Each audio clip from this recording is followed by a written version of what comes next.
Welcome everyone who's joining in now. We're going to be starting in a few minutes shortly at 9 a.m. Eastern time here for us. I know, like I said before, we have people from all over the world here today, so it might be at nighttime for you, but we're very excited to see you and have you here today. It's going to be an amazing celebration of filmmakers just like you from all over the world. And we're very excited to feature films from everybody. We'll have some amazing, exciting speakers, and we're very excited to get started. And for the opening ceremony, we'll also have a fun game that we'll be playing, some filmmaking trivia with a chance to win a prize. So that'll be exciting. And I encourage all of you to turn on your cameras. And we're very excited to see all of you today. We'll get started in a few minutes.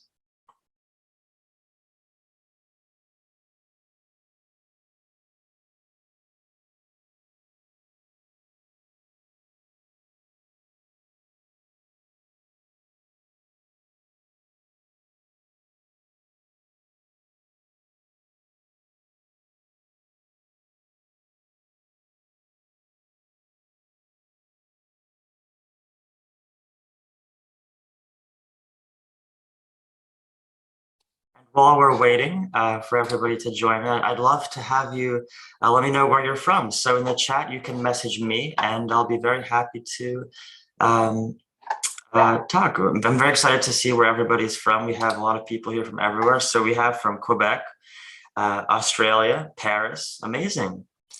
Already getting some responses in chat. I'd love to know where everybody's from. It's a very huge crowd here. New York State, so you're close to me. We're here near New York. Egypt we have here today, wonderful. Mexico, boring old US. Yeah, well, it's an exciting country. I mean, it's great to be here. And yeah, we have people from all over: Canada, Spain, Kenya, Lebanon, United Kingdom, Netherlands, Singapore, Venezuela, Prague in the Czech Republic. Very, very exciting. We have from India. Awesome. UK, another person. Very, very exciting. India, Ukraine, Cambodia, Indonesia, Portland, Oregon, and USA. Yeah, we have some visitors from the US too. Wonderful. Kenya. Amazing. Just as a reminder, I encourage you to turn your cameras on so we can see all of you to be in the Zoom session. We have some more people joining now. But yeah, we're very excited to get started in just a couple minutes now. We'll have a game that we'll be playing for a chance to win an extra prize for trivia. And then we'll get started with our speakers and our film festival. Wonderful. We have people from all over the world here today. It's very exciting to meet all of you. I can see all of your faces. It's wonderful. And all of you can see all of you as well. Wonderful. So we have from people from Syria, Kenya, Ukraine, India, UK, India, Czech Republic, Venezuela, Kenya, Spain, Canada. Wonderful. From Lebanon, Netherlands, Italy, Mexico, England. Excellent. Excited to be meeting all of you. So we'll wait just a couple more minutes. We'll start at 9:05 Eastern time, which is in about 3 minutes. We'll have an introductory ceremony, and then we'll have a fun trivia game that we'll play for a chance for an extra prize. Okay. From Romania, wonderful. Yeah, so as everybody's coming in, I'd love to have you let me know where you're from. So just let me know in chat, and it's exciting to see people from here from all over the world. It's wonderful. And we've been corresponding through email for so long now, for months, and now we can see all of your bright and shining faces here on Zoom to get a chance to meet all of you. Wonderful. Jamaica, Romania, Mexico, wonderful. We have people here from all over.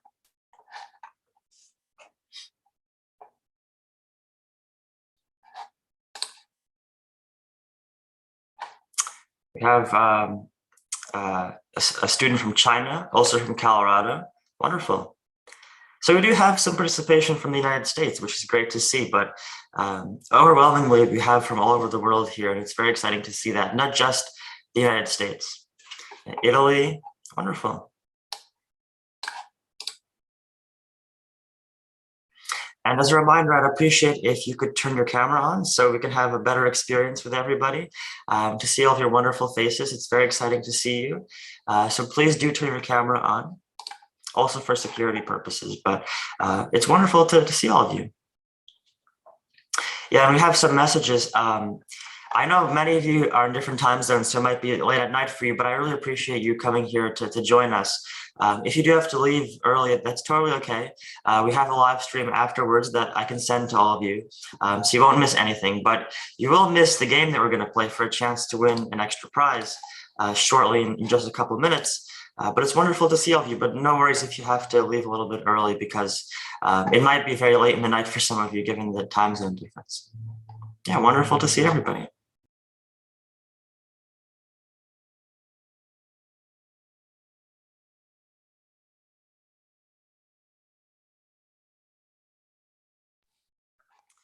So we're nearing the very start of the program now.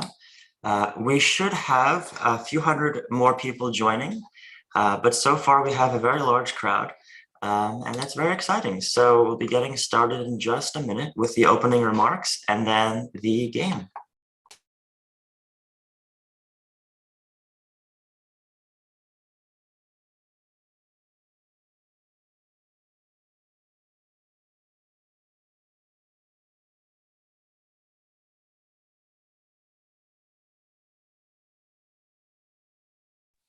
I encourage all of you as well in the audience just to scroll through this huge Zoom video feed. If you just go to gallery view and see, it's wonderful to see everybody from all over here, from many different countries all around the world. Like I was reading before, we have people from everywhere. So it's wonderful. I encourage you to scroll through the Zoom video feed and see everybody. It's wonderful to see everybody here. And we'll be starting now. So we have a few more people joining, and we should have the larger crowd joining very soon. We do have a few hundred more people that are scheduled to join, but now we're going to be starting with the opening remarks. And it's very exciting to see all of you. So just as a reminder, please do turn your camera on for security purposes and also to be able to see all of you. We're going to be starting now. The official start time will be now. So it'd be wonderful to have all your cameras on. Once again, for security and also to be able to see all of you. It's exciting to see all these wonderful faces from all around the world. And to celebrate all of you and all of your films, your wonderful films which you have created. All of you are here today because our judges really love your movies that you made and submitted to the Student World Impact Film Festival. And we're very excited to be featuring all of you here. And some of you may be also here from the audience, and it's wonderful to have you as well. So you'll be in for a treat to see all these wonderful films. And now we're going to be having our official start time. So I'm going to be starting with some opening remarks, and then we'll get right into the game for a chance to win an extra prize. Wonderful. Okay, so welcome to the 2022 Student World Impact Film Festival. This year, I'm incredibly excited to announce that we received 5,000 submissions from over 100 countries, and we are thrilled to be featuring the works of student filmmakers from all over the world today. Before we get started with our exciting speakers and screenings, I wanted to touch on our film festival's mission and vision. To pave the way for a more inclusive, culturally accepting, and equitable society, the Student World Impact Film Festival focuses on elevating the voices of student storytellers from historically marginalized races, backgrounds, and cultures to give them the opportunity to share their stories with the world. And SWIFF has become one of the largest student film festivals globally, with more than 8,000 submissions from 130 countries to date. A story cannot exist without a storyteller, and to pave the way for a more inclusive, culturally accepting, and equitable society, we need to be hearing more of the perspectives and viewpoints of storytellers from historically marginalized communities, especially students. Students have the power and the vision to share their story with the world. But there are unfortunately multiple barriers to entry into the potentially career-launching film festival circuit. Number one, large submission fees at film festivals often quickly discourage student filmmakers from sharing their impactful work with audiences at festivals. I personally experienced this discouragement when I made my first film, as submission fees at each festival were $10, $20, or even $50. And these fees directly hurt student filmmakers and low-income filmmakers. And it's truly devastating that student storytellers with a mission and a vision to tell their story are not able to just because of their age or income level. And number two, the unique and culturally diverse stories crafted by student filmmakers from diverse communities are the most precious, yet these filmmakers have been historically marginalized. According to an exclusive report by Screen Daily, Black directors made just 1% of competition films at major festivals in 2021. These issues must be addressed in order to promote more diversity and equity within the filmmaking community. A film festival is the epitome of the celebration of film, and SWIFF harnesses the impact of a film festival in order to promote a more culturally accepting and equitable society, and to provide the greatest access to student filmmakers of all income levels. All submission fees are waived at our film festival. SWIFF celebrates diverse films with incredibly impactful messages from student filmmakers by streaming their films live to global audiences during the festival like this one. These films have deeply moving messages, and each film provides a new, diverse perspective for attendees of the festival. This educates attendees and provides them with new insight and understanding of the beauties, but also struggles that encompass the diverse cultures and races that define our society. In addition to streaming student storytellers' works at the festival, SWIFF has become an Amazon Prime direct distribution partner in order to publish students' works on Prime Video. On Prime Video, films from student storytellers will have the possibility to reach millions of viewers from all across the globe, providing student storytellers an even greater platform to have their voices heard by the world. SWIFF has fostered a community of thousands of student filmmakers from over 100 countries.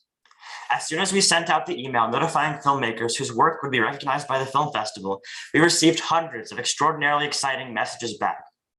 One person wrote, "I'm over the moon, you've made my day," wrote a filmmaker from the UK. "I'm completely blown away and grateful for all the nominations you've given my film," wrote another filmmaker from the US. It is receiving all these heartwarming messages that motivate our team to persevere through all the roadblocks and continue to build our film festival. Additionally, we recently sent out a message to filmmakers whose films were selected at SWIFF, inviting them to become student volunteer judges in future seasons. And the response was incredible. Within 2 days, hundreds of students from the US, Brazil, Jamaica, South Korea, and more than 50 other countries responded to fill out an application to join us in SWIFF's mission. And just the other day, we also received an incredible message from a filmmaker. He notified us that recognition from SWIFF has landed him a job in South Africa. It is incredibly heartwarming to us that SWIFF has touched people in all corners of the world, especially since it is now helping filmmakers receive real-world opportunities. It is truly moments like these that make us incredibly proud of the work we do at SWIFF. And now, without further ado, let's get into the very beginning of the film festival and start with our exciting filmmaking trivia game to be able to win an extra prize. So, right here is a link. And here is the link for the filmmaking trivia game. So now, for about the next 15 to 20 minutes, we have a very exciting game to play. We're going to be playing a filmmaking trivia game to get us started and excited. So the rules are you have to match all the terms with the correct definitions in the fastest amount of time. And the prize is the person with the fastest time gets a $25 Amazon gift card. So to play the trivia game, head over to lightfilmfest.org/play. Again, that's lightfilmfest.org/play. It's on screen here, and I'll also send it in chat. And remember, when you're playing the game, at the very end, you must sign up to be able to save your score. Okay, wonderful. So we're going to be starting with that now. I'm going to send also a message in the chat with the website link. And we'll be getting started. So the link that I just sent in the chat, you can click that to begin playing our game. And it's a filmmaking trivia game. We're very excited to be able to have you guys play. and it's very, very exciting. So you have to match the terms. You have to match correct terms with definitions. So like, for example, what is a fade effect in video editing, or what are different types of shots, high key, and many other different definitions. And the person with the fastest time to be able to match all the boxes wins a $25 Amazon gift card. So we're very excited to be able to have that for you guys as an extra prize. All right, wonderful. So let's take a look here to see what we have so far. It looks like we have some people on the leaderboard already. So let me take a look here. 1 second.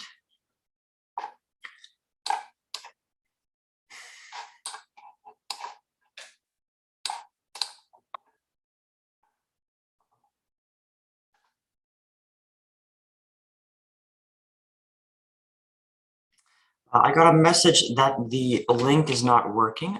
So you may need to enter it in your web browser. So I'm not sure if you can click it directly on Zoom. I'll double check that right now, but I believe you should be able to enter it in your web browser. So let me try to send it again in the chat. Oh, you should be able to click it now.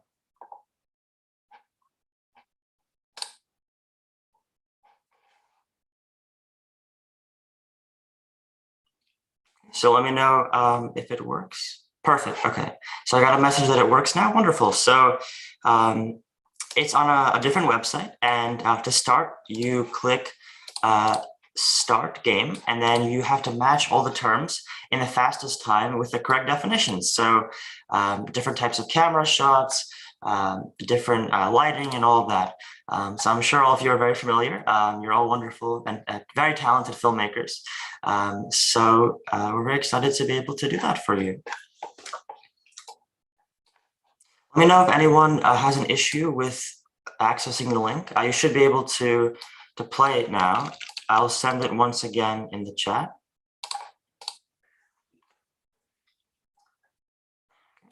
Wonderful.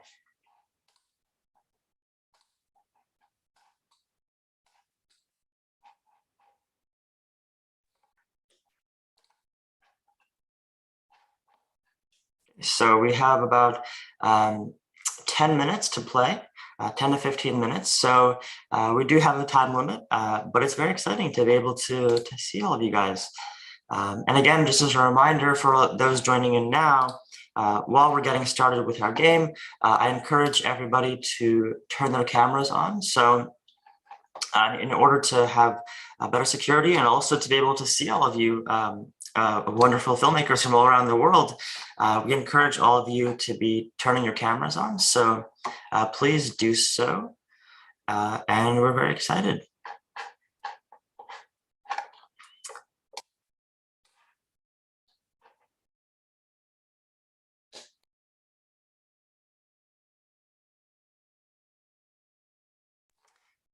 And we encourage you also as well to collaborate with people at home maybe, or people near you and during the game. It's very collaborative, very open, and the person with the fastest time to complete wins the gift card. Please do remember that when you finish playing the game, when you finish a round, you have to sign up for your score to be saved. So make sure to do that. We wouldn't want anybody to be having a wonderful score and then you can't verify it because you didn't sign up for the website to save your score. Yeah, it's wonderful to see everybody here. We have more people joining in now, and it's amazing. So we have people from all over the world. Wonderful.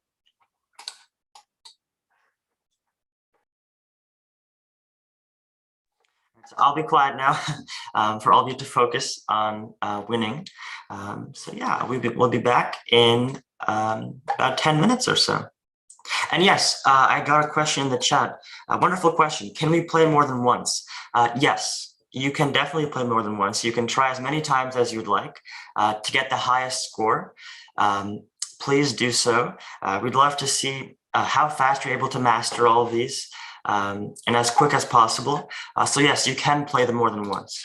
Okay. So I'll be quiet now for you to focus, unless there's any more questions.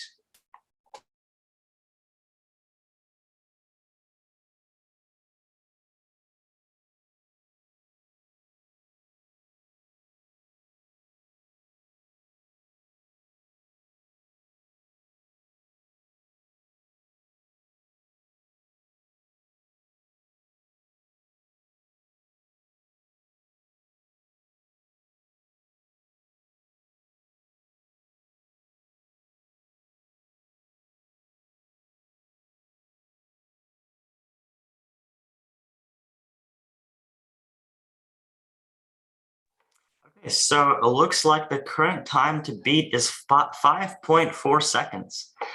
Wonderful performance. We have Nathan RA3.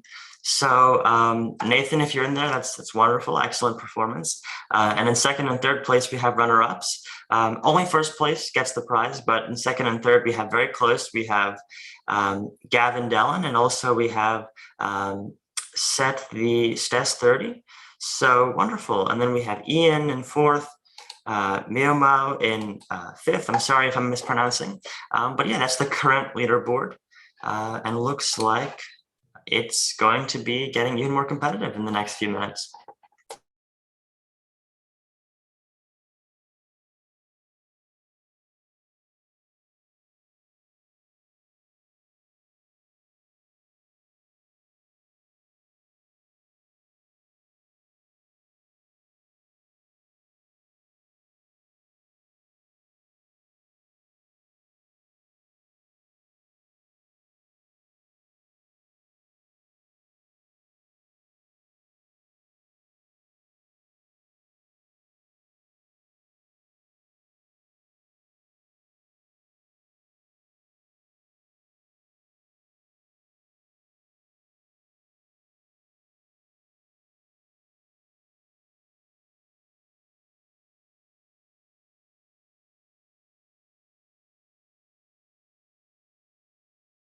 Okay, so for those joining in now, I'm sorry to interrupt on those who are playing.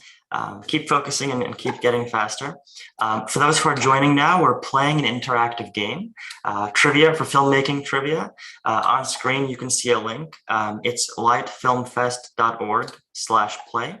And if you click that link, then you can play the trivia that we have going on right now for the start of the festival. And the person with the highest or the fastest time, so that the lowest time to complete the trivia wins a $25 Amazon gift card. And you can play more than once. You can play as many times as you'd like. I'll enter the link in the chat right now once again. So you should be able to access that. And do remember, very important, it's very important to remember to sign up for the website after you get your score to be able to have your score saved. So if you get a high score, but you don't save it, then we unfortunately cannot verify the score since it's only on your computer. But if you sign up afterwards, when you finish the game on the website, then you can have your score saved so we can see it as well. All right, wonderful. So I'm going to check now what's the current time to beat. Last time it was 5.4 seconds. And I'll check now, and I'll be quiet so everyone can focus.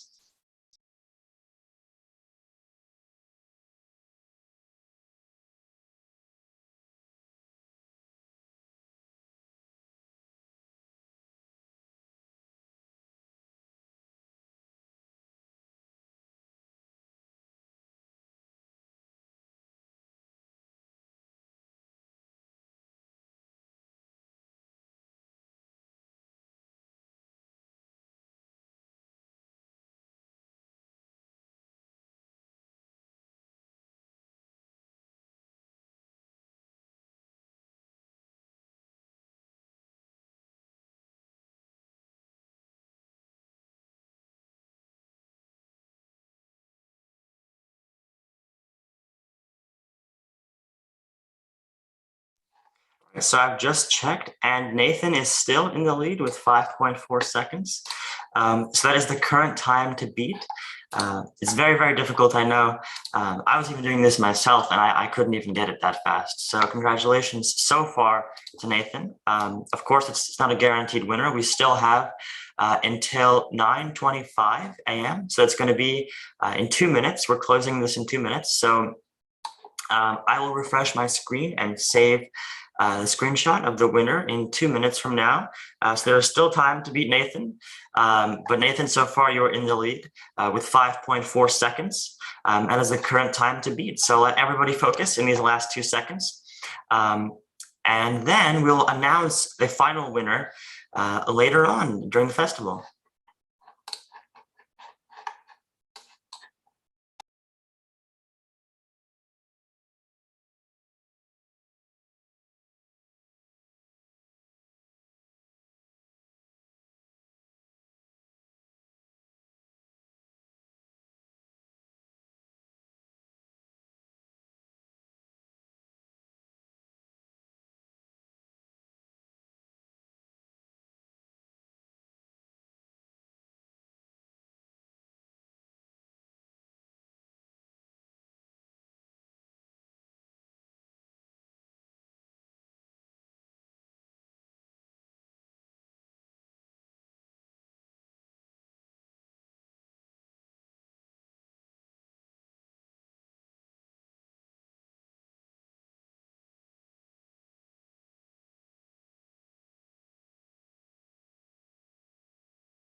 All right, and time has elapsed. That is the conclusion of our game. So I'm going to refresh my screen and check the leaderboard.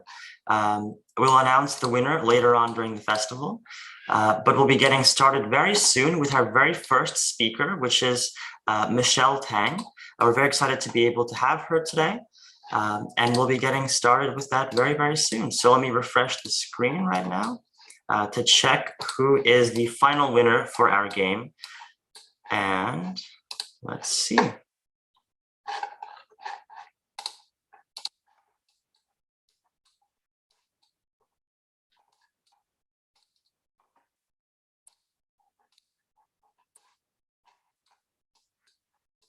be able to see the winner, I have to actually complete this myself. Of course, I know a lot of the terms, but it's always a challenge to get through all of them. Okay, so I can verify that we have our final winner. I will announce the name of the winner later on. And wonderful, so we'll be getting started now with our remarks and then a speaker event with Michelle Tang, and that's going to be a very exciting event to be able to hear from her and to ask her questions later on. But yeah, so I will make some remarks now and then we'll get started with Michelle. So, welcome once again to the 2022 Student World Impact Film Festival. This year, I'm incredibly excited to announce that we received over 5,000 submissions from over 100 countries, and we are thrilled to be featuring the works of student filmmakers from all over the world. Before we get started with our exciting speakers and screenings, I wanted to touch on our film festival's mission and vision. To pave the way for a more inclusive, culturally accepting, and equitable society, the Student World Impact Film Festival focuses on elevating the voices of student storytellers from historically marginalized communities, backgrounds, and cultures to give them the opportunity to share their stories with the world. And SWIFF has become one of the largest student film festivals globally, with more than 8,000 submissions from 130 countries. A story cannot exist without a storyteller. And to pave the way for a more inclusive and culturally accepting society, it is important that we hear work and we hear movies and films from students from all around the world of all perspectives and backgrounds. A film festival is the epitome of the celebration of film, and SWIFF harnesses the impact of a film festival in order to promote a more culturally accepting and equitable society, and to provide the greatest access to student filmmakers of all income levels. All submission fees are waived. SWIFF celebrates diverse films with incredibly impactful messages from student storytellers by streaming their films live to global audiences during the festival. These films have deeply moving messages, and each film provides a new, diverse perspective for attendees of the festival. This educates attendees and provides them with new insight and understanding of the beauties, but also struggles that encompass the diverse cultures and races that define our society. All right, and without further ado, please welcome our very first speaker, Michelle Tang. Michelle is a current student at the prestigious Princeton University studying filmmaking. All right, and take it away, Michelle. So I will enable you to be able to turn on your microphone, and we'll be getting started with your presentation. All right. Okay, wonderful. So 1 second here.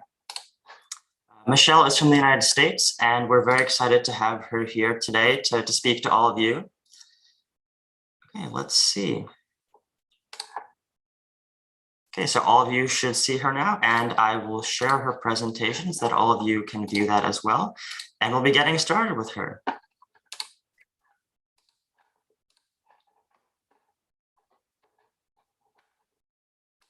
Yay. Okay. So I'm Michelle. I'm basically going to be talking about my experiences as a student filmmaker. I'm going to be talking a little bit about myself, and then I'm going to be going through 3 key points that took me a few years to learn. These lessons are pretty general, but they do encompass more so my high school filmmaking career. And I know people who didn't learn them until well into their professional careers, but also people who naturally implemented them from the start. But I hope you guys take something away from this. Next slide. Okay, so a little bit about me. I was born in New Jersey, and I went to public high school there. But right now I'm studying psychology and filmmaking at Princeton University. My school didn't have a film program to start, so I'm mostly self-taught, which was a lot of like looking up how to make a film and stuff like that. And I think being self-taught also has its own set of challenges, being that you don't know what you need to know. So you should, but I guess there's like the advantage of being forced to make mistakes because that's the way you learn. So things like that. It's definitely possible to be self-taught. And I was in 8th grade when I created my first film and entered my first festival. It was like this thing, my friend and we did a script like right before, the day before, and we shot it on like an iPhone. And it was pretty awful, honestly. But I was also able to enter my first festival that year. And I was accepted and won an award at the first festival I submitted to. It's this like top photo right here. That's us at my first festival. And then so I was feeling pretty good about it, but then I entered like 12 more and I got rejected from each one of them. So it's sort of interesting. But I'm glad I did have that one win to sort of like propel me forward. And I think it's so important for those festivals and those small wins that we have. And for festivals just to like encourage filmmakers to keep going and stuff like that. And then since then, my films have screened at over 60 festivals around the world, winning over 30 awards, like the Garden State Film Festival, the Woodstock Film Festival, and the Carmarthen Bay Film Festival. And I also own a production company called Microlight Films, where I create commercials for clients. And then currently, I am doing a lot of work with like campus groups around town with dance and fashion. And I'm also working for Princeton University Lewis Center for the Arts as a video producer. But yeah, I hope to sort of expand and broaden my experience with different like film genres and things like that, and refine my technical skills in college. Next slide. All right, so I'm going to talk about my films a little bit, just to give you an idea of what I like to do. Doing time check. Okay. I have a background in narrative filmmaking, but as a filmmaker, I really like to combine my love for storytelling and psychology, as you know, because I'm studying psychology. But I also think films can be meaningful for a lot of unique reasons for people. I know people who have used filmmaking to advocate for change or bring awareness to a subject, to resolve trauma, to experiment with cinematography, cool little technical things. For me, it's partially, that interest in psychology, and also just because I love stories and I like filmmaking. Yeah. So, and I think it's super important to find your own purpose within film, and any purpose is valid. So Runaway is a short drama about a girl who plans to run away from home. And then Hunter is about a young boy who tries to save his mother from his abusive father. Runaway and Hunter are both about the effects that domestic violence has on children. Runaway also captures how ignorance may skew one's worldview, and Hunter depicts how impressionable young children are, as Hunter picks up on his dad's use of violence to solve problems, and he sort of starts doing that too. And then The Crankin is a little bit different in that I created that at like a camp. We had 4 hours to shoot it, and less than 24 hours to edit. So it's essentially the short comedy about 3 teens who capture a monster for 50K. But at its core, the film is about how two boys bonding over shared fears. Yeah, and so basically for that, I just wanted to create something that I could shoot in less than 4 hours, which is why it's a comedy. But yeah, a lot of experiences learned at Prodigy Camp, and we'll be referring to it in my next points. Next slide. Okay, so these are the lessons I've learned. Some of them I've already implemented, some of them I hope to implement more in the future.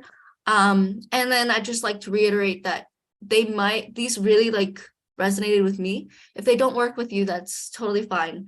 It's not about right or wrong, it's about building your own formula that works best for you. Okay, next slide.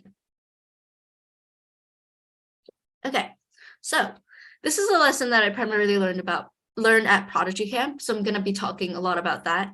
It's something that I haven't fully implemented in the way that I'd like to.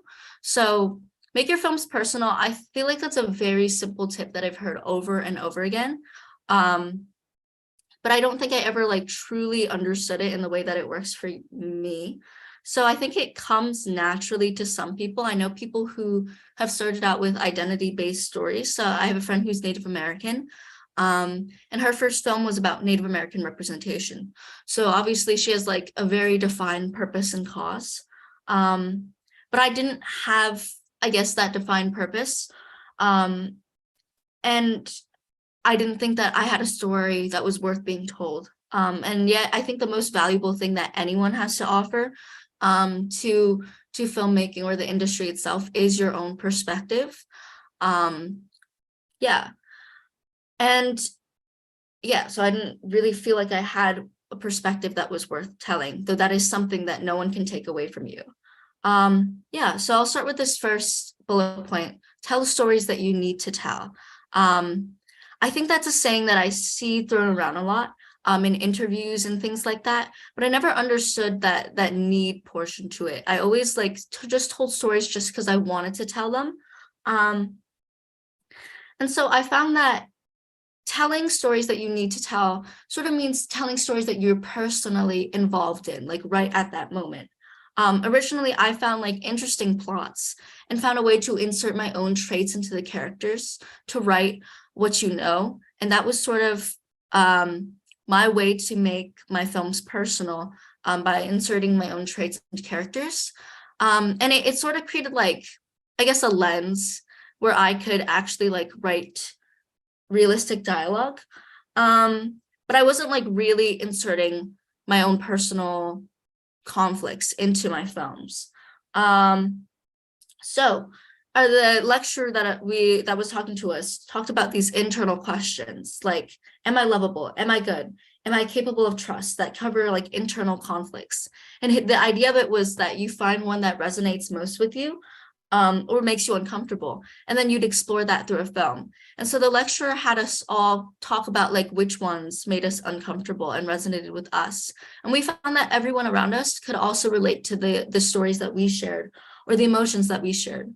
So people can really relate to these questions. And so moving on, I guess, to this last point, I'll cover the middle point, is that we all experience the same emotions. That's how we're able to relate to people who have experienced things that we've never experienced and become attached to a character in a story. I'm using Nemo as an example, but perhaps it's not such a great example. But anyways, Nemo, he becomes lost from his family. And no one here knows what it's like to be a fish, or in some cases, I guess, be taken away from your family for that long, but we all know what it feels like to feel isolated, to feel lost, and to, I guess, want to fit in and to be afraid of the unknown. So that's how we're able to like relate to Nemo. And for example, like if you've never been in a relationship, you can still empathize with someone that's in a relationship because you know the emotions associated with it. So yeah, that's essentially how we're all able to relate to each other. And then I'll talk about the Kranken was a story that I wrote before Prodigy Camp. I wrote it as like sort of a meaningless comedy that I could do in less than 4 hours. And basically they were telling me all this stuff about like having an emotional cause and like a character, and I realized I didn't really have that. I didn't even have a main character to my script, to be honest. It was like the 3 teens all together. So the lecturer told me, he read my script over and he told me to choose a character that I resonate most with and use those emotions to drive the story. So I chose Tommy because he's not a risk taker and he's pretty sensitive. And I feel the same about myself. So in the end, he ends up taking a risk to help his friend. And through that, he is able to form a bond after some turmoil and fighting in the beginning. And so, yeah, I think that part of that is just, finding something personal in the story and letting that like drive the story, rather than, I guess in my case, where I was just like inserting different traits and then letting the plot drive the story. And then regarding the idea of feeling like you don't have a story to tell, I think that everyone has a story. But for me, I was just like reluctant to tell anything. I didn't think that I experienced anything hard enough or to a certain magnitude that was worth telling. And I had trouble telling my own stories because I was also afraid of confronting my struggles.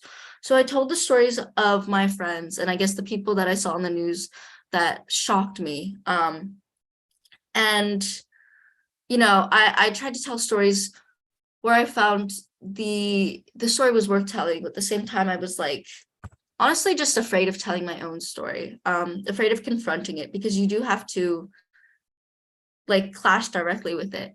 So at that camp that I was talking about, we actually were told that we had to tell the hardest moment of our lives in front of like an audience of 40 people, which was scarier than anything else in the camp by far.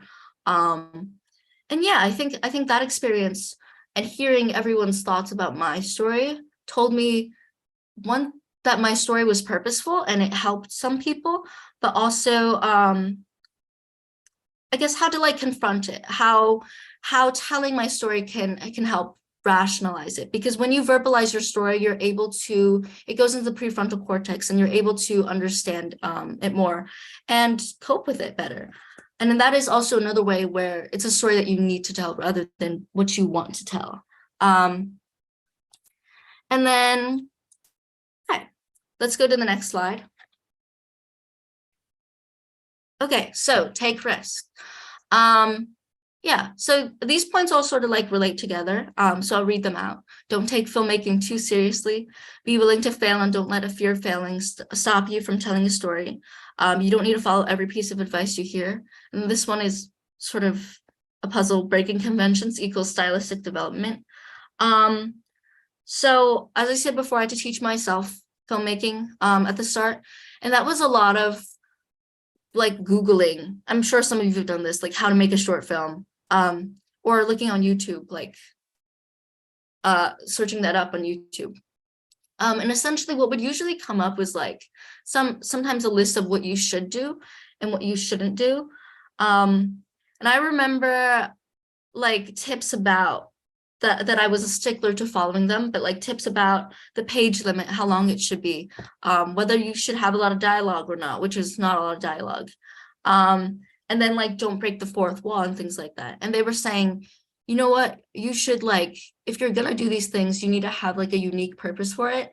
And it's often when you're like more experienced that you can actually break these rules. But honestly, I find that like, yes, so a lot of these rules do have like merit to them and they've helped me.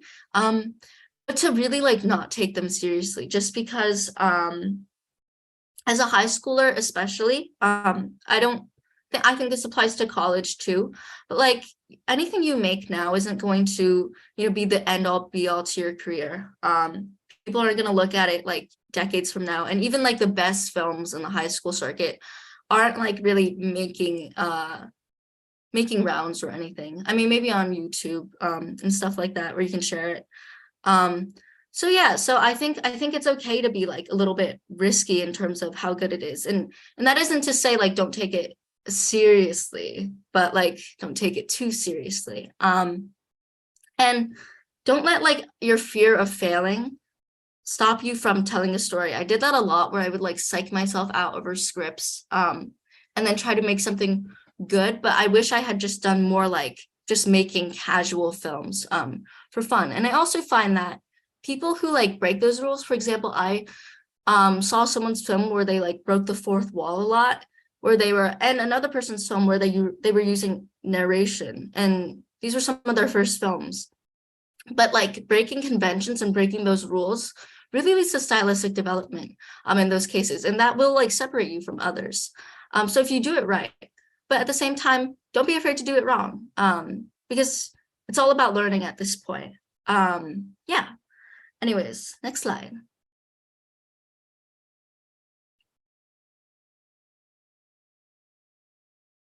Oh, I think one more before that.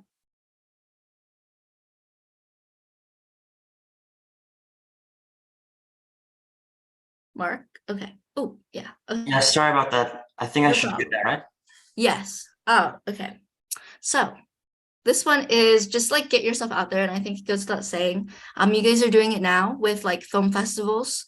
So I think bigger festivals are great for like learning things and meeting other experienced filmmakers and asking them questions. That's what I found. But often I find that like at these bigger festivals where they're like one high school screening, a lot of the high schoolers will just go to their screening and leave rather than going to the other programs. So I think those are really valuable, but you might feel out of place. Smaller, well, not smaller festival, but festivals that are geared more towards youth are also awesome, because those are the places where you can like meet other youth, and it's really fun to like strike up a conversation. But I think that for someone who doesn't do well in big groups like myself, I do better with like filmmaking programs and camps where I'm able to like meet people individually and cultivate a more personal relationship with them. And I often find that these people like I often find the people I meet at programs and camps at festivals and things like that, and I sort of follow them around because they're more social. And I also like to emphasize like social media. So I know like the conventional types of social media, Instagram, I have my Instagram film account, my personal film account, things like that, which I'm normally, I don't think is super important at this point, but I do normally use those to like convey information to my actors about festivals and things like that. And it's super easy and fun to just share with everyone. But I think like the most beneficial forms of social media platforms that I've used throughout high school are like the more unorthodox ones. So I'm gonna talk about LinkedIn and Facebook. So LinkedIn is like a more professional platform. I don't think a lot of high schoolers use it now, but not so many. So just having a LinkedIn, just having like an updated profile, and I don't even like post or anything, has gotten me opportunities to be a production assistant on short films from people who've reached out to me who are like near me and have wanted to make films. An opportunity, and Mark Lichinsky, he reached out to me to work on LinkedIn, to work on the Lighthouse Initiative, and has thus allowed me to work with the program a little bit and to judge your films. And then I've also been invited to judge film festivals, including an Oscar qualifying festival, which is super cool. But that's just like having a LinkedIn. I don't know if I was really lucky, but yeah, so you can also like make connections with people in film and in your field. And that's really, really valuable. And I think a really, really easy way to just like get experience and things like that sometimes. And then but I think Facebook has been the most beneficial for me. But I'm going to talk about it like outside of film, sort of. So I was making commercials for businesses in my town. And they were posting them on Facebook in the Facebook groups. And someone told me that they were getting like thousands and thousands of views. So I went on Facebook, and that's the first time I got into that group. And this isn't going the filmmaking route, but essentially that's the only thing that got me on. And then I started doing like this fundraiser during quarantine because I was bored, and I joined this other program where they were teaching me. Oh, Mark, I think yeah, okay, cool. Yeah, sorry about that. Good stuff. No problem, just making sure. Yeah. Where they were like teaching me how to do a fundraiser. So I started doing this mask drive. And one of the donors from Facebook within my town offered me a spot on my town's Human Relations Commission, which is like a little governmental position, which I honestly wasn't qualified for. But it was a student position, but I wasn't doing much with like social justice and things like that. But something like that really like afforded me a great experience. And I love doing it. I love serving on that commission. So yeah, that's just like, I feel like social media like LinkedIn and Facebook is such an easy way to like gain connections and meet people. And I think it would do a disservice to you like not to take advantage of those, because there really is nothing to lose. Yeah, so I think that's about it. Yeah, any questions? Wonderful. Thank you so much, Michelle, for speaking with us today. Like I said before, Michelle is a very accomplished filmmaker from the United States. She's currently studying at Princeton University, and we'd love to receive some questions from you. So it looks like we have a lot here in the chat. So please do send more questions here. We might not be able to get to all of them. We have a lot here, but I promise you, I will send all the questions to Michelle, and we'll get back to you with an individual response for all of your questions, since we value your opinion and your voice. So let's get started here. We have about 10 minutes for questions, and let's get started with the first one. So Andrea asks, hi, Michelle, I'd like to ask you how you created your film production company. I'd like to do the same to raise money to finance my future shorts. And I'd be glad if you can tell me something about it. How'd you get started? How'd you find clients? Do you have any other advice for us? Thank you. Okay, so I don't do it too much right now, but I did a lot in the past. I started by essentially like offering businesses around my town to make free commercials and stuff like that. So, I think it's really beneficial to do that, because you do need a reel, and it gives you experience, and you can get a lot of like free stuff from that. And a lot of those businesses actually did end up paying me. For my businesses, the businesses in my town, especially, they were like super willing to let a student help out. So it might be nerve-wracking at first to like ask, but yeah. So I'd say go for that. And then after that, it was more word of mouth. But again, I like sort of stopped doing it at some point. And maybe I'll pick it up later. But and then in terms of like raising money, I've never like crowdfunded for my films, but I've done like fundraisers and things like that. And I'd say, I don't know where you're from, but like for me, the Facebook fundraising was like really, really helpful. And I was able to get like thousands of dollars just through posting on Facebook. So yeah, hope that helped. Yeah, wonderful. So we have another question here from Lucia. I'm also a New Jersey filmmaker in my freshman year of college. How easily have you found opportunities here in New Jersey specifically? Um, I don't think that I can answer that question in the same way, just because like most, I guess I haven't looked at like jobs or anything. Most like production houses require you to be 18, and I just turned 18 in like August. So I haven't really looked. Um, but I'm probably gonna look at stuff outside of New Jersey. And then in my case, we have like a train. So eventually my goal is probably just to go to like New York to work or do an internship.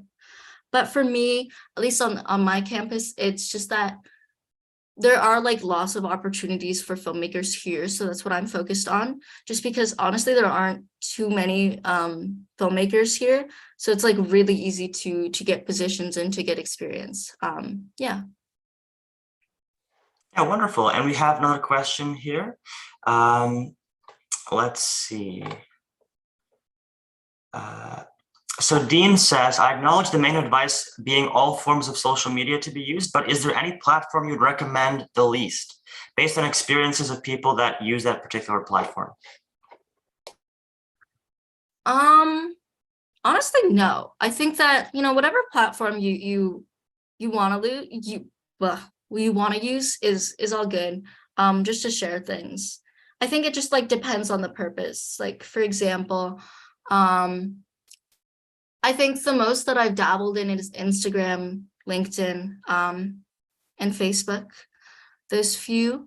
I don't see any like, yeah, honestly, I don't see any downfalls with them. I mean, I guess the social media that you wouldn't want to use is one that's useless to you. But I don't know. Yeah, that's an interesting question to explore. Next one. Yeah, wonderful. So the next question is, since filmmaking is a team effort, a lot of people come from different backgrounds and have different opinions. How would you tackle the clash of opinions and bring the team on the same page? Okay. Yeah, that's something interesting. Um, so I can answer this in that I actually I had a job before my film called Hunter, and I made money to hire actors on that piece. So, and I wouldn't say that we totally clashed, but what I did for that, especially what I like to do, is to tell my actors and my crew that their input is like appreciated, and I want to make this a collaborative process, and I think that's one of the best things that I feel that I do for film, because it honestly fosters a more collaborative environment than like a clashing environment. And there are no like, I mean, I think we all know that I make the last call. So I think it's good to like establish that hierarchy, but to also like I allowed my actors and people like that to sort of argue with me. And there were moments where we clashed, but we were able to like reason it out. It never really felt like clashing. So I'd say like that, but just like know that, you know what, it's fine to like take charge and say that this is my project and this is the way I want it, but to also foster collaboration and things like that, and just like acknowledge people's ideas. So that's how I handle that. Yeah, wonderful. And then we have another question from Mars. Any advice for breaking into the film festival circuit when you're unable to pay fees into bigger festivals? Okay. So I think that for some film festivals, at least, I don't know if this is the case for a lot of them, but for, I guess, bigger festivals, I think like with some of the festivals for youth, they are just like automatically free, and it doesn't matter like how big they are. Um, but you know what? Sometimes you can like request a fee waiver if you're talking about like student film festivals, I guess. If you're talking about like the bigger film festivals on the circuit and not being able to pay those fees, then I wouldn't know how to advise you, just because I haven't like really entered those. Um, but my recommendations for like perhaps raising money is a good way to start for some of, if you're planning on submitting to those festivals, but also know that like the smaller festivals don't really matter too much. They're more of like an experience. I guess it's not like breaking through type of thing. It's more of an experience for you to learn. So yeah, just like consider that. Consider it in that way. And then like bigger festivals along the line are going to be, at least depends where you're at right now. But probably be beyond student, or a lot of student productions do make it into those festivals. But yeah, along the line, where those festivals become important and distribution sometimes becomes important at that point. But I couldn't advise you there at this point. Okay, wonderful. And we have time for one more question before our next speaker. From Francisco, what was the biggest problem you faced with production? And I'll also add, how did you solve that problem? So I'll say like the biggest problem I face, and this is good because I was actually going to talk about this, but I forgot. My first, I guess that film that I showed, Runaway, it wasn't such a good film, but I put it on the screen just because those were just three of some of my films, a very small portion. But I showed it on the screen because it was a relatively like bigger project for me. The first time we shot it, some of the audio didn't work out. A lot of the video was out of focus. So I think that if you gave me that footage now, I would have been able to edit it into something, but at the time I just like could not do it. And so essentially, I mean, I don't know what made me just like automatically decide to reshoot it. And then I guess my actors were a little bit like annoyed by it, but they were all like very supportive, honestly, and going through and reshooting it, and my crew. So that was like, it was very interesting. I love that support. It showed me, I guess, how good my friends are and how good the people around me are. And so the way of fixing that was just to like honestly try again, which is interesting. And I don't know why there wasn't like more resistance to that. The more I think back to it, but I just like did it. So, I mean, I guess that isn't much of an issue, but just to like try again, things like that. Yeah. All right, wonderful. Well, thank you so much, Michelle, for speaking to us today. We didn't get to all the questions. We had a lot of questions, but we only have enough time for a few. Don't worry, I'll get back to all of you who messaged in the chat. I'll get back to you after this event, and I'll personally send your questions to Michelle and have her answer you so you can get your answers for your questions. And now, I'm going to be stopping sharing, and we're going to have our next speaker here today. We have Claire from Harvard University. Claire is also a very accomplished filmmaker from the United States, and we're very excited to have her today. So I'm going to give Claire permission to unmute, and I will be sharing her presentation, and we're very excited to have her today. Awesome, thank you so much. Hi, everybody. I'm so excited to see all of you. And hopefully get this presentation started. Wonderful. So 1 second here. I will get your presentation up and we'll get started.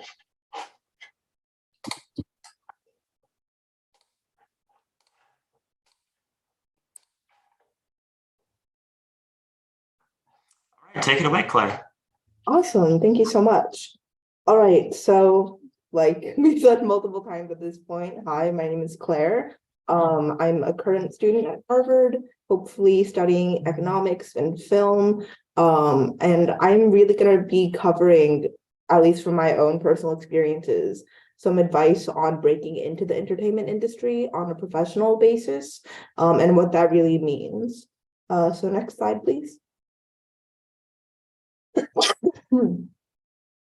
Yeah, so just to put it out there for in the future, my pronouns are she, her, and I'm class of 2026.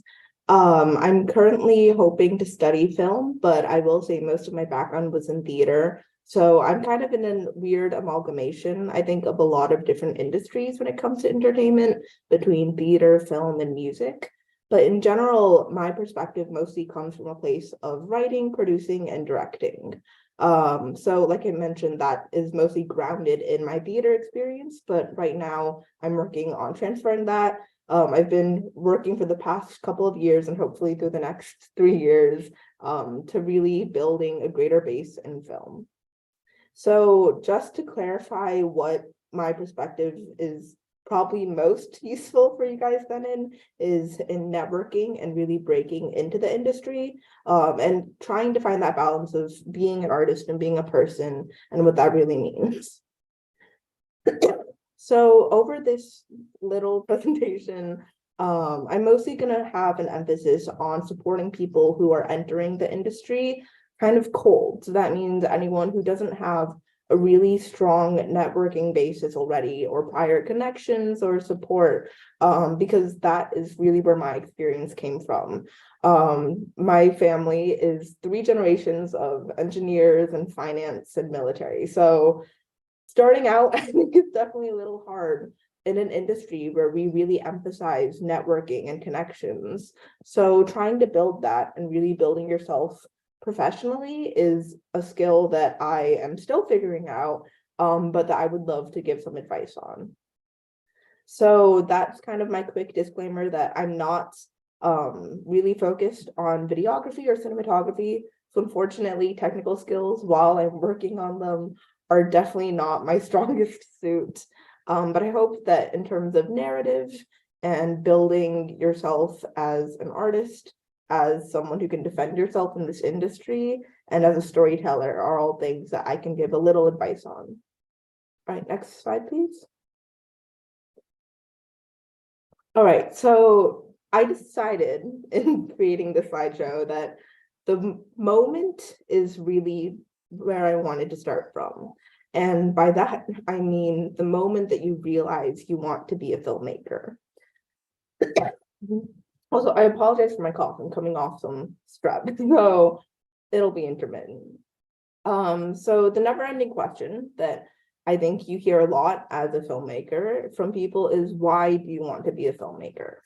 And I think this is one of the hardest questions that I had to answer honestly, because there are literally a million different answers. And that's good, because filmmaking is something so personal, as I'm sure all of you know. We all have a very unique, an individual answer to this question. Even if they sound the same, they're all changed by our own experiences and by the work we want to produce and put out into the world.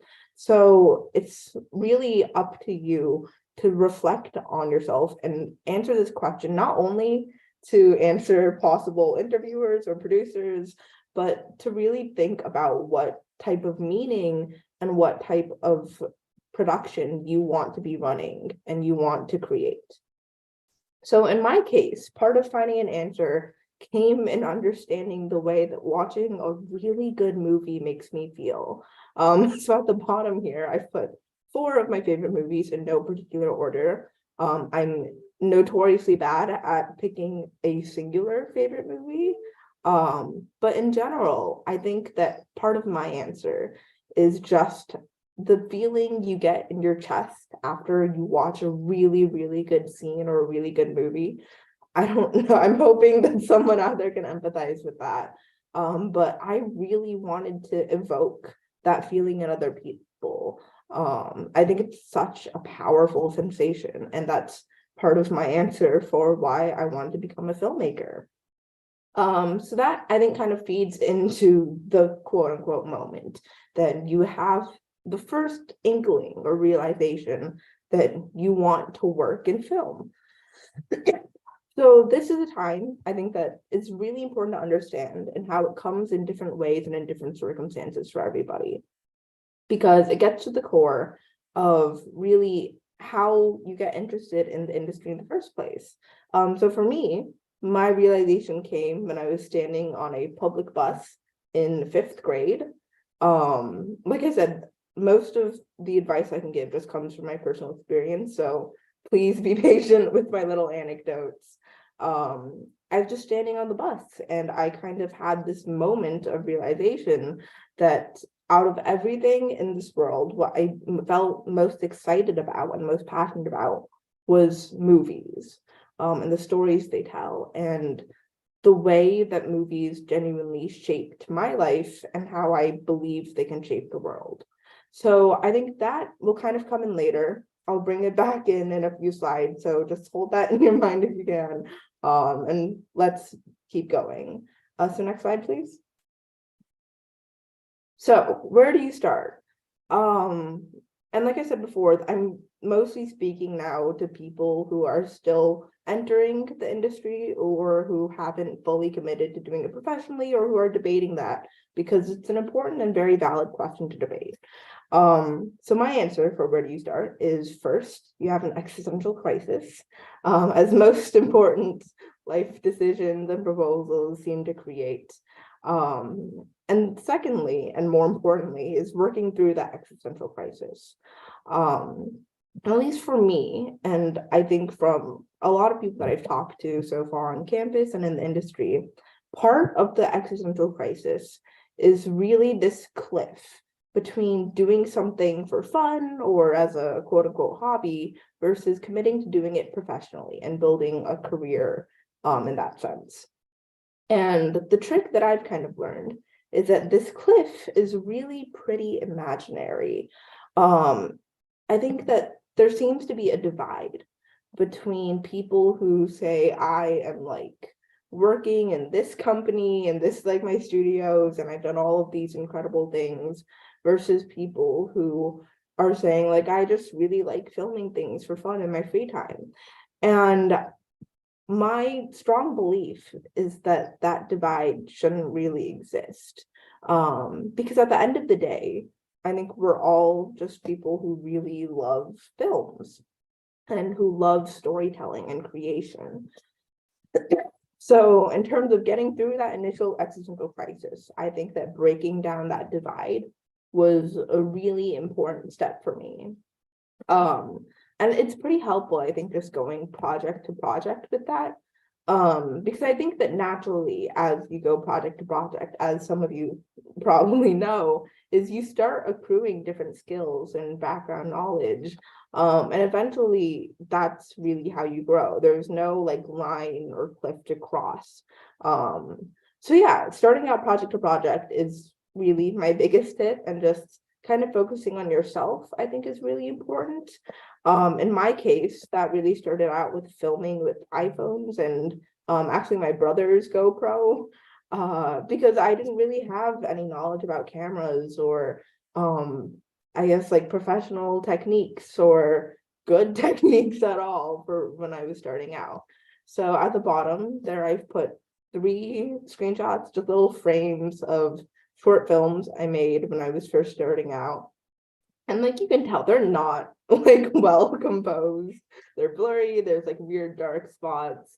But looking back, I think these are some of my most treasured creations because it's how I really established myself, at least to myself, as a filmmaker. And I think just crossing that line of creating a new project is the most important thing and place to start. All right, next slide, please.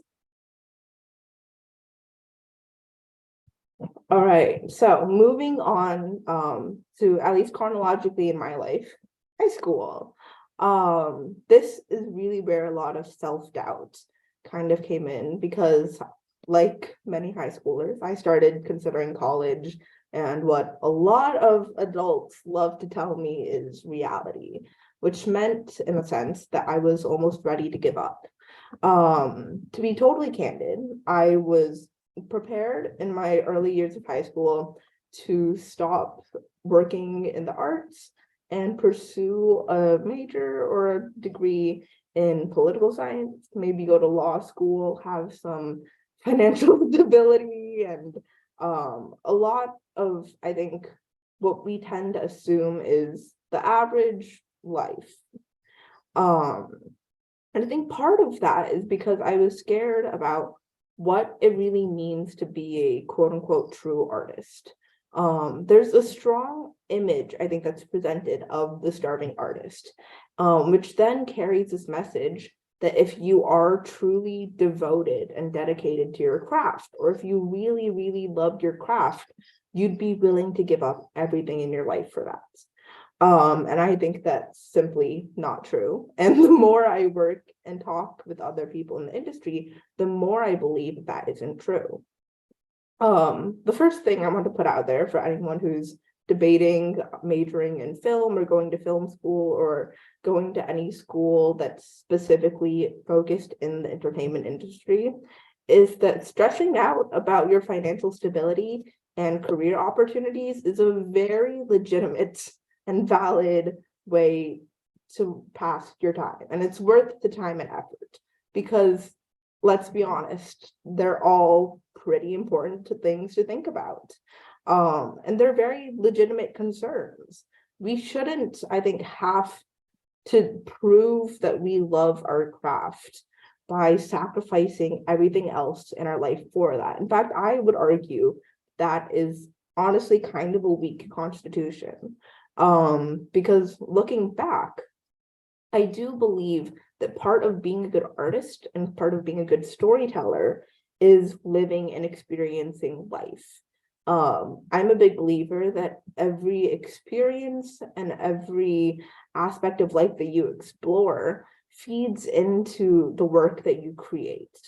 So I think that that basis of just living life and being a human being should be pretty basic foundations to then being an artist. They shouldn't be substitutions. They should be additions to each other. So in my kind of life journey at that point, what really pulled me back into working in the arts is when I started doing theater. So my school just was very much more theater focused rather than film focused. There weren't a lot of film opportunities in my area. So theater was the most viable option for me to keep trying to write and to direct and kind of explore, I think, the avenue of creativity. And in my case, I put a little picture of the first production I did on the side. It was a little, just like 12-minute play called Memories from the Upstairs Lounge.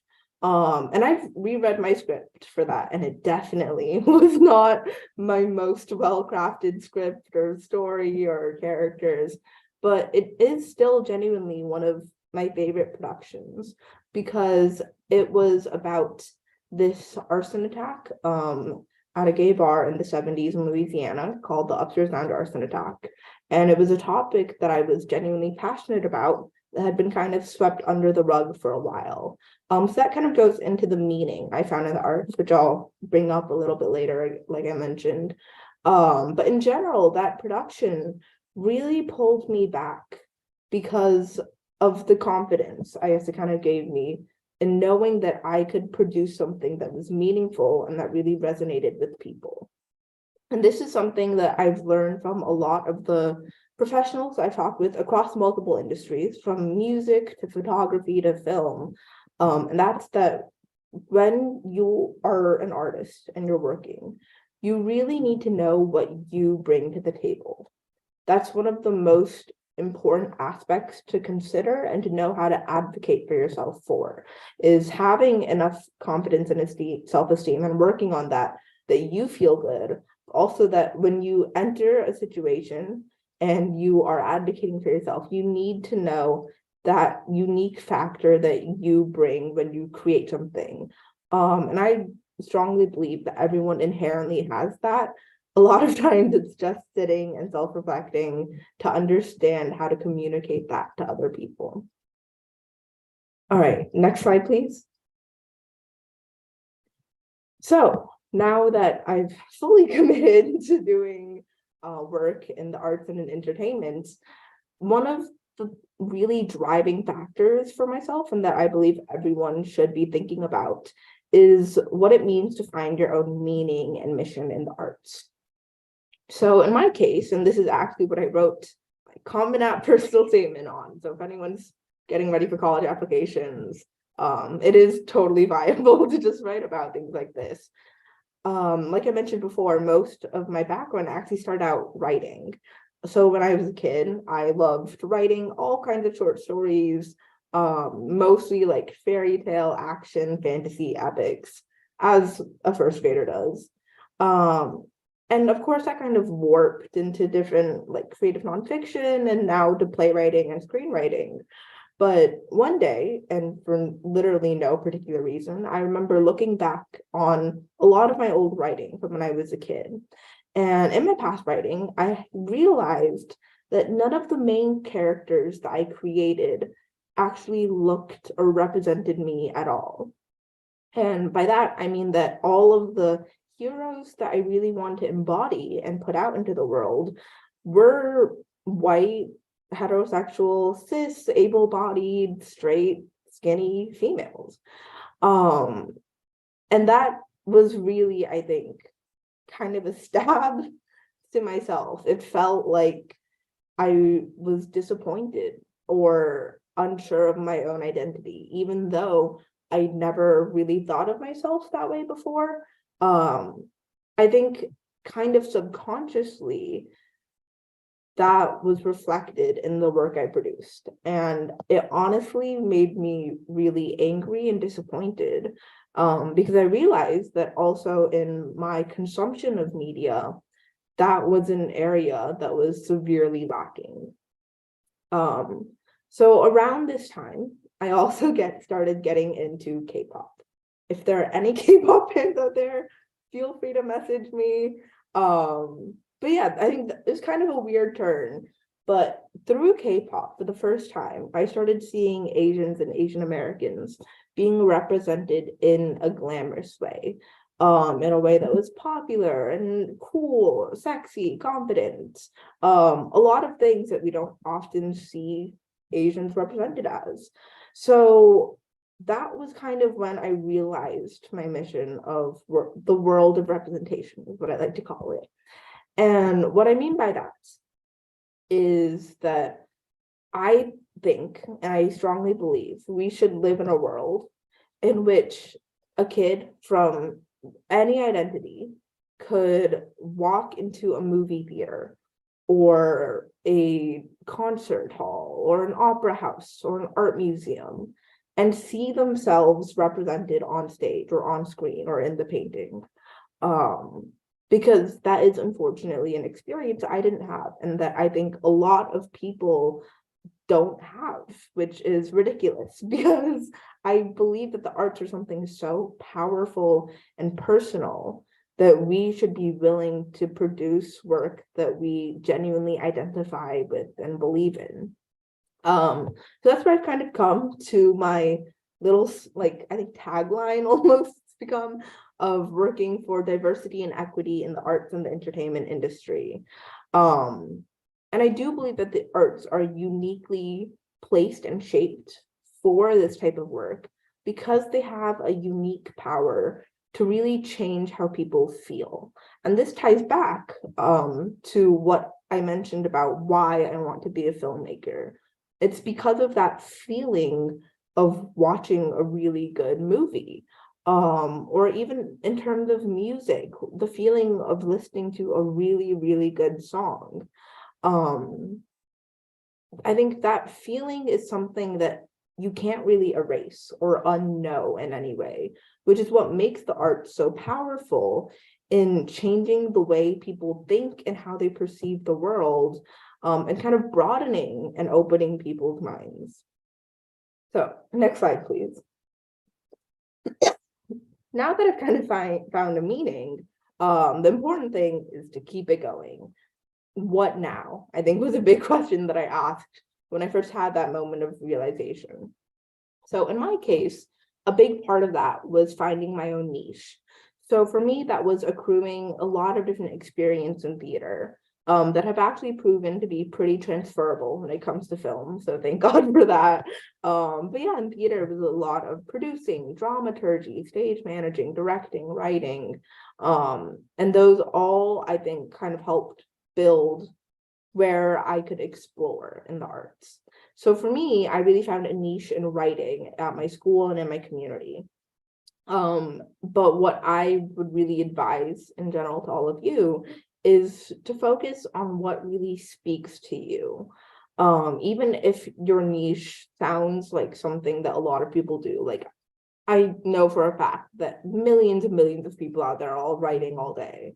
I think if it's something that genuinely speaks to you, your niche will naturally appear because it is something very individualized and unique to the type of work that you care about, what you consume and what you want to put out in the world. So really, I think a big part of what I'm saying in this presentation is just to reflect on yourself, and think about what type of content you want to be creating and how you want to contribute to that, both as a person and to a larger world of audiences.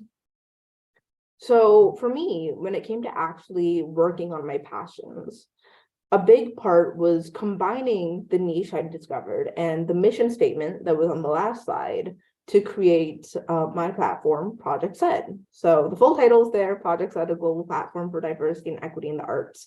And this is how I really, I think, broke into the entertainment industry on a professional level, if that counts. Like I said, I don't think there's a strong line for what's professional, what's not. But I will say this was a huge, I think, point of my life. So if you want to follow along virtually, the website's projectsed.org.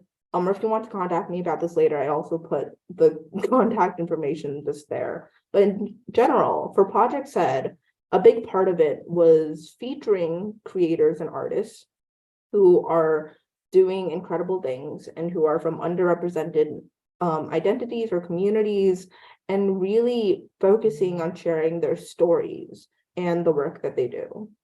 So obviously, like I mentioned before, entering this cold with not a lot of connections or networking, the way the projects had really got off the ground was just so many cold emails.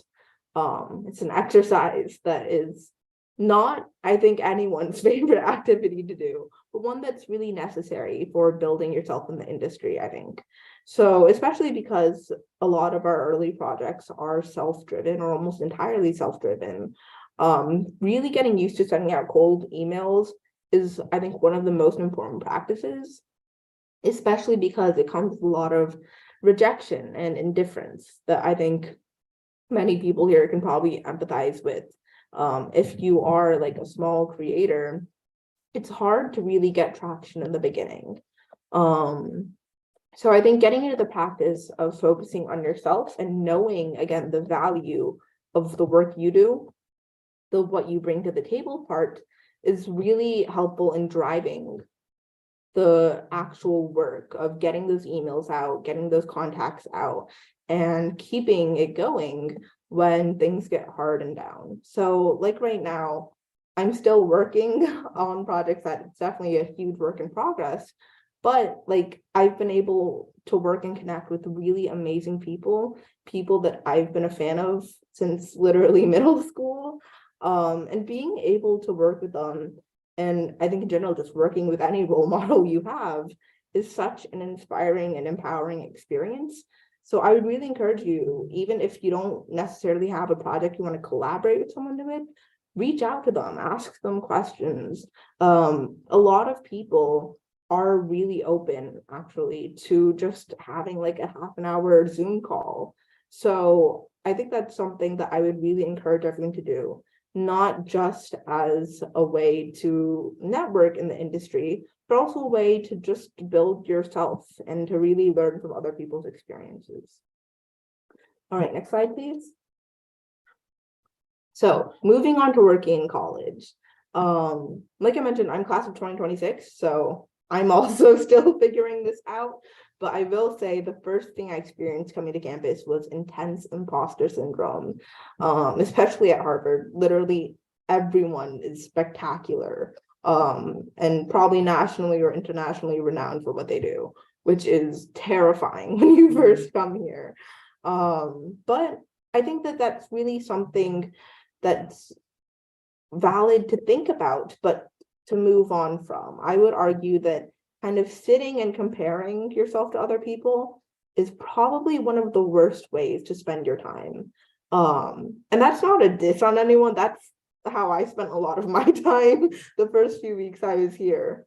But really looking back, I think that we're put into an industry and into a world that often tries to make us all competitors with one another. And I would argue that that is inherently wrong. As artists, we should all be looking at each other as collaborators, or as people to really get to know and learn from. That's how we improve. So I would argue that you really need to be purposeful with your time. Be purposeful with what you're thinking about, where you're choosing to spend your time, because time really flies away from you fast at college. So I think every couple of weeks or even every week, just checking in with yourself and seeing where you dedicated your time and your energy to is an important way to keep yourself on track. And the final kind of big point I have with this is to make sure that you find your own community. And a big part of that is not forcing it. I think when I first came here, there was a pressure to just be friends with every other filmmaker on campus and really live in that community. But it's really not that like needed to limit yourself, I think, to that, and you really shouldn't be. Like I mentioned before, being a filmmaker is largely created by being a human being. So just hanging out with people that you think are interesting and that find you interesting, so there's a mutual connection, is the most important part of building your own community, regardless of if they're also super dedicated to working in the film industry or not. And of course, never burn bridges with people. The world is a lot smaller, I think, than we sometimes think it is, and the filmmaking world is even smaller. So always keep connections, and I think this should be just a good baseline. Always treat the people you work with and the people you interact with the utmost respect and care and compassion, even if they don't do the same to you. It's not worth, I think, almost lowering yourself to kind of match that. So yeah, just always keep a good energy and environment around yourself. All right, next slide, please. So this is the final conclusions, I guess, if anything I can leave you guys with before Q&A. The first is that this is just my story. As most of you have probably gathered by now, a lot of it was focused on my own personal journey and what I've learned from my experiences. So take it with a grain of salt. It's definitely not, I wouldn't argue that anything is actually all encompassing as a statement. But I will say that the final points are at least what have helped me grow the most. So the first is to have a little bit of fearlessness. A motto that I kind of keep is have the audacity. I think we have to be willing to defy conventions, at least to look beyond what is normally studied and what is normally captured, and have a little bit of that fearlessness in creation, because creation is one of the most powerful actions I think a human can do.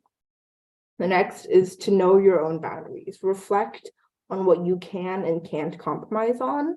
And this goes back to, I think, what it means to be a quote unquote true artist. And being a human being is you should not have to give up everything for your work. You have to know what works for you, and that's a very valid understanding to have, and know where to draw your own lines.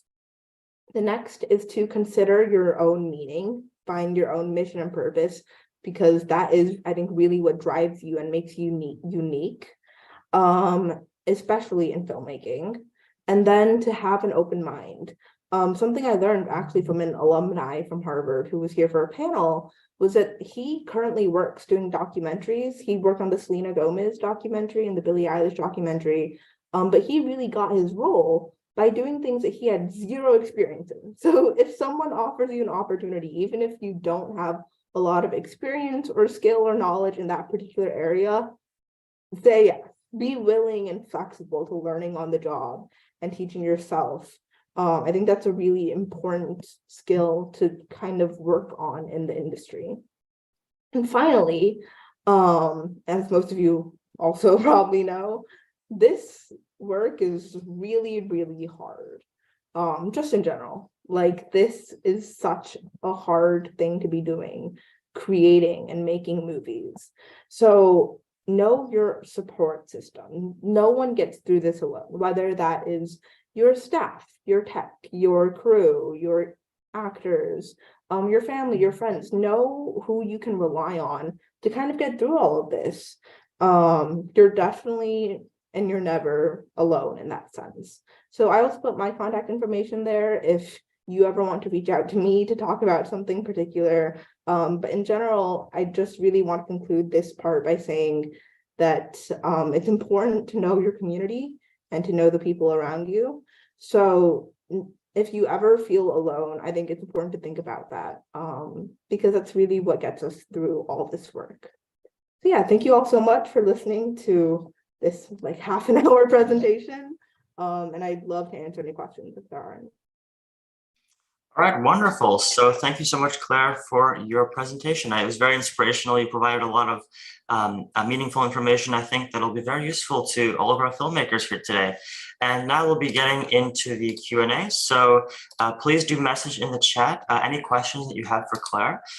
We don't have too much time here today, but I'll get through all the questions that I can, and any questions that are not answered, I will make sure to send to Claire later on, so she can answer you personally to get to every single question.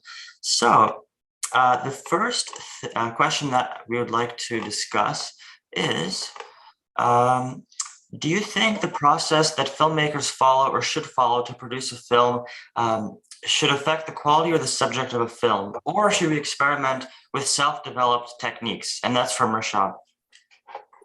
Thank you so much. I love that question. I think absolutely we should be experimenting with self-developed techniques. And I think this kind of ties into my personal passion. I love horror movies, just putting it out there. And I think a big part of being, I think, groundbreaking almost is just by experimenting and kind of doing your own things, especially like from what I've seen in horror, a lot of the greatest moments have been developed and produced sorry, by people being creative and trying unconventional and self-created techniques. Wow, I'm sorry. So yeah, I would really strongly encourage people to just develop their films in their own way. I think that's how you make a really good and outstanding movie in general. In fact, I would argue that there shouldn't ever be a conventional filmmaking process. And that if you fall into one, it's good that you have that experience, but I would encourage you to also try breaking out of that and trying some new things. Yeah. Wonderful. Thank you so much for that, Claire. And now another question we have from Andrea. He says, hi, Claire, I'd like to attend film school in the US, but they're very expensive.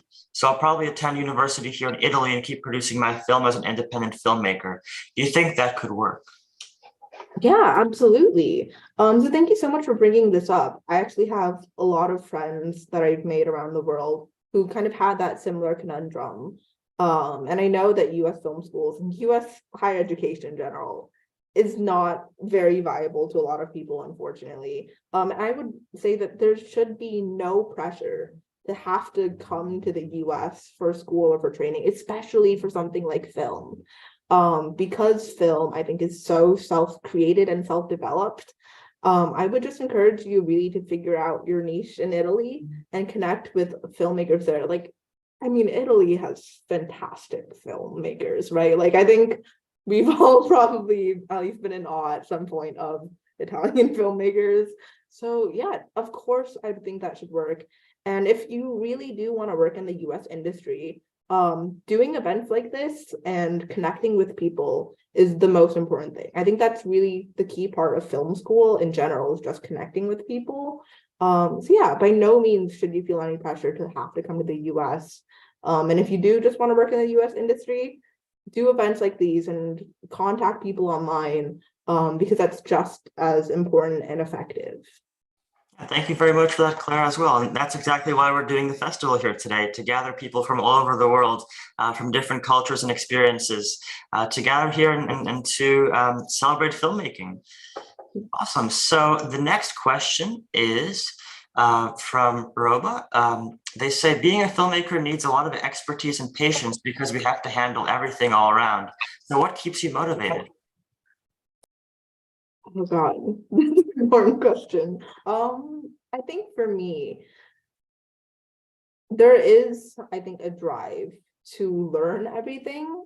I think that if you approach everything, regardless of how many times you've done it in the past, with the beginner's mindset, there's always something new to be fascinated about, and intrigued by and curious in. And I think that curiosity is a big pull factor just on a day-to-day basis of getting through work, experimenting and trying out new techniques. On a larger scale, like I mentioned before, the mission, I think, or the meaning that I find in work is another huge part of that. Especially if I get really, really down, I like just watching a movie that I love or something that's changed my life. And I think that kind of inspires me to keep going, knowing that the impact that whatever I create or produce can have. All right, wonderful, thank you. And one more thing, one message I wanted to share before we go to our next question. We have a message here from Renata. She says, a message to pass on to Claire. Hi, Claire, thank you for sharing your thoughts with us. I could really relate to your life story and presentation, especially the major choices, as I was an econ major too. Sending lots of love, we're in this together. Wonderful. Thank you so much. That's so sweet. Yeah, we love to hear messages like that from everyone here from the Zoom, and it's wonderful to see that there's so many connections and similarities between all of us. Wonderful. Okay, so next I wanted to ask, we have from Mohammed. He says, hi, my name, it's from Mohammed, but it says, hi, my name is Fihan. I wanted to ask, have you ever experienced big problems in making films until this moment? Hi, yes, absolutely. I think that at some point every problem becomes a major headache. Especially like I said, in my area, there wasn't a lot of filmmaking opportunities, or there wasn't a really big film community at all. So a big issue for me was finding people to work with. And that meant that in the beginning, most of my films were me with an iPhone going onto like iMovie or WeVideo. So that was a pretty big problem in terms of production, because of course that limits what you can capture, just logistically and practically. So I think that in my case, tackling that was really trying to invest myself more into the filmmaking community online. Getting ready for college was a big part of that. And just talking with people, and even if they weren't filmmakers, kind of convincing them, I won't say gaslighting, but convincing them that they should spend their time on filmmaking to work with me. So yeah, I do think that in production, there are so many big problems, whether that's the weather not cooperating, or your gear like breaking apart as you're shooting. Even the smallest things, I would argue, are very valid problems when it comes to the process. So yeah, it's really all about keeping, I think, a cool head. Like I said, knowing who you can rely on, and not being afraid to reach out for help. I think that's a really big part. People are much more willing to help and collaborate, especially if it's a specific issue to work on.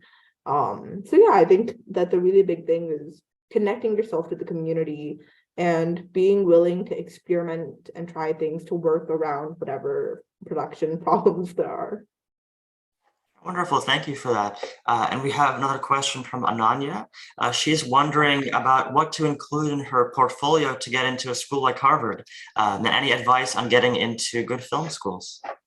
Okay, great. Okay, so first of all, I hope you, best of luck with applications. If you come to campus, please let me know. You have my contact info. I'd love to meet up. But yeah, I think in terms of building a portfolio, it's really important to have a thread throughout your work. So in your portfolio, I think it's important to show the range you have in terms of genre or style, but throughout all of that, there should be a thread that contributes to your overall message and meaning. Because in general, schools want to know what drives you as a filmmaker. They want to know that you're going to keep going. So in my case, I submitted a playwriting portfolio. all of the scripts and plays that I sent had a link in the intersection between advocacy and activism and the arts. So they were about different topics, whether it was mental health, trauma, gun control, LGBTQ plus rights, but they all had a similar thread of that message throughout all of them, even though some were more depressing, some were more comedic. But I think having that thread is really important. So it's a cohesive portfolio. It's also important to consider the stylistic choices that you put when you're composing your portfolio. The order that you upload the files in is even really important, just so that you take them on a journey kind of from beginning to end. But in general, for college advice, I'd say if you're applying to any school, your portfolio for film schools is probably the most important part. Film schools in general don't care as much about things like transcripts. They're much more focused on the actual work you've done. So really emphasizing that throughout your entire application. If you're aiming for a more liberal arts focused college like Harvard, I think a big thing is really showing that one, you can multitask. Life here is incredibly busy. And after I actually read the admissions file, so I will say they comment a lot on whether you can keep up with a busy life.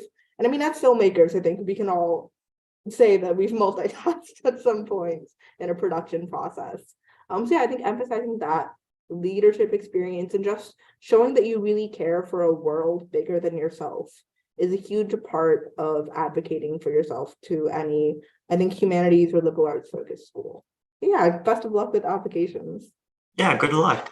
All right, wonderful. And we have time for one more question here.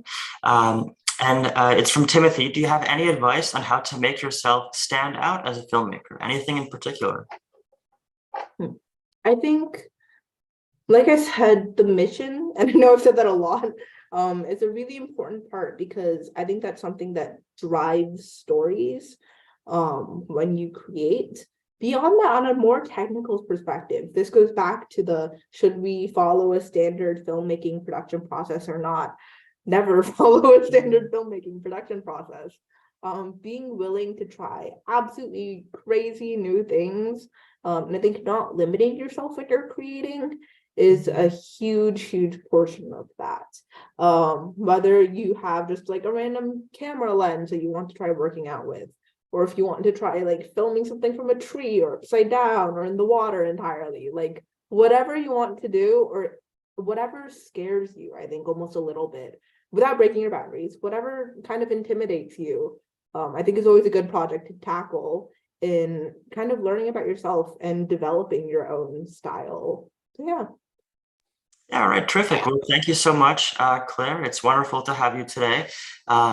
I was very inspired as well by your presentation, and I think that a lot of people here got a lot of value from that, and we loved it. Thank you very much again. And that will conclude the presentation from Claire. So we had our first two speakers so far, and now we're going to be taking a quick break, and then at 11 a.m. In New York time. Right now it's 10:45, and at 11 and 15 minutes, wherever you are, we will be starting our first block of screenings, which is very exciting. We have a wonderful lineup of movies from filmmakers all around the world. We have terrific films ready to be screened at 11 o'clock in just about 15 minutes. So we'll start with that. And you can actually also see in the email that was sent a document with the list of all the films that will be screened. So you can find your film there if yours is going to be screened, and you can be there at that time. And yeah, wonderful. So everyone here as well, if your film is not screened here, enjoy the wonderful films. Many films here are going to be screened. They're going to be amazing movies. We're very excited to screen all of them. And do keep in mind that during the festival, due to the time, we're not able to screen every single movie, but if you were nominated for an award, we're still considering you for awards equally to those who were screened at the award ceremony, which will be on Thursday. Again, just due to time constraints, we're not able to do everything, but we have a wonderful block of films to screen, and we're very excited to be getting into those. So we'll be taking a break now for 15 minutes, and then we'll get into the screenings. Thank you very much for everyone who's been here so far.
So during our break now, just as a reminder, all students whose work was selected at the Student World Impact Film Festival this year will have the opportunity to apply to have their work possibly be featured on Amazon Prime Video through our partnership, and also to apply to be on our podcast called the Film Sessions Podcast. So please do check your email for both of those opportunities. Submissions are still accepted for those, and we'll notify everybody of those on November 20th. So once again, we'll just have a little break now for about 10 minutes, and then we'll get into the screenings in about 12 minutes now. But yeah, it's just a little break, get up, relax, get some water, get a drink, or eat something really quick, a snack. Yeah, it's been wonderful so far to have all of you here, especially from all around the world. And we'll be coming back in about 11 minutes to begin screenings. Wonderful, thank you.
All right, and just in a few minutes, we're going to be continuing our festival and starting with the screenings for screening block 1. We just sent out a reminder that we're starting soon to email, and we're having more people join now. So just as a reminder, again, please do turn your camera on for the Zoom session for security, and also to be able to see all of us from all around the world here. Just before we start our screenings here in about 3 minutes, I'd love to have everybody message in chat where your country you're from. I'd love to know where everybody's from. We have diverse representation here from everywhere, and I'd love to know. So feel free to message in chat where you're from. Yeah, wonderful. So we have from the United States, Indonesia. We have from Colorado in the US. We also have another student in the US. We have from Bahrain. Another student from the US, from London, from Wisconsin, India, wonderful. We have excellent representation here from everywhere, from Brazil, terrific. We have here from Italy also. We have from Mexico, from Venezuela, terrific, wonderful. Very excited to be able to see everybody here today. And a reminder again, for those just coming into the Zoom room, please do keep your cameras on during our Zoom session. I also just got a message. We have another student from China. Wonderful. Excellent representation here from all over the world. It's very exciting to be able to see all of you and be on this Zoom session today with everybody here. It's wonderful to see everybody.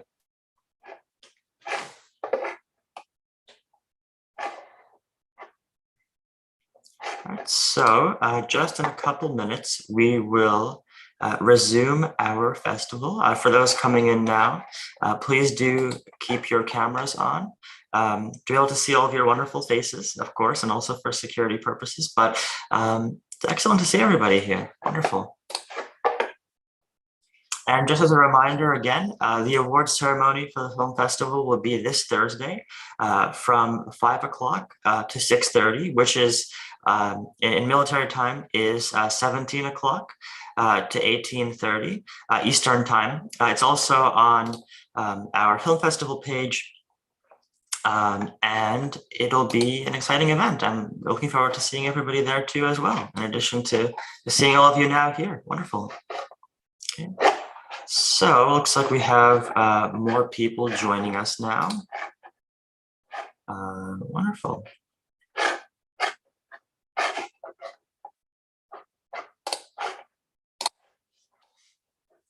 Just as a reminder, please do keep your cameras on. We know there might be some people here from different time zones, right? Since it's from all over the world, we have here students. So it might be at nighttime for you, and we appreciate you being here with us today. Here in the United States, it's in the morning. People are going to eat lunch in a few hours, but it's wonderful to have everybody here. Yeah, and thank you for being on Zoom.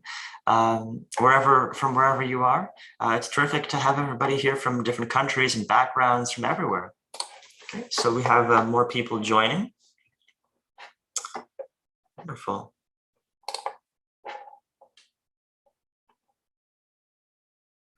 And we have a message here. When will the starting game winner be announced? So the winner from the starting game will be announced later today via email. We do have a winner confirmed. And it'll be announced by email. So that'll be done then. We're very excited to be able to award the prize for that. And we have some more people joining here. Wonderful.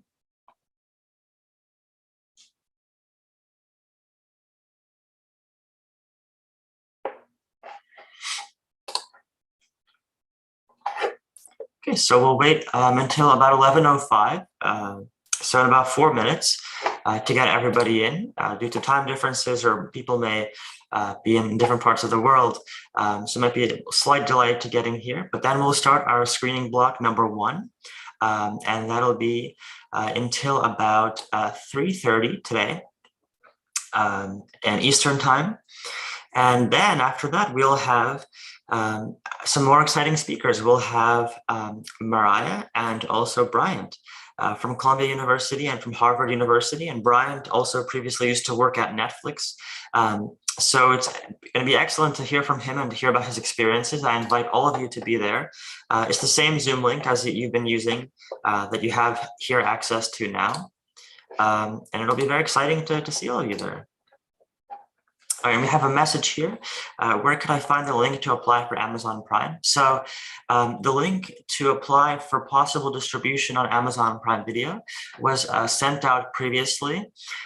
You can find it in the email, but if you have trouble finding it, just reach out to our email address, swiff@lightfilmfest.org, and we'll be sure to send you those links again.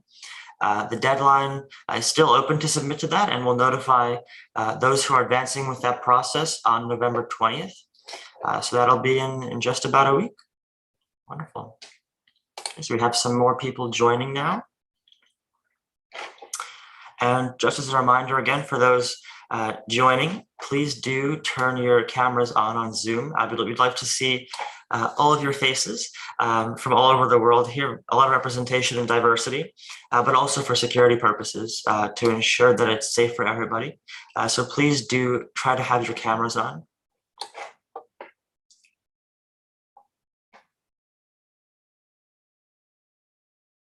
And we also have a question here. Will the award ceremony be recorded? So yes, the award ceremony will be recorded and it will be live streamed on YouTube as well. Currently, the YouTube live stream right now is not available.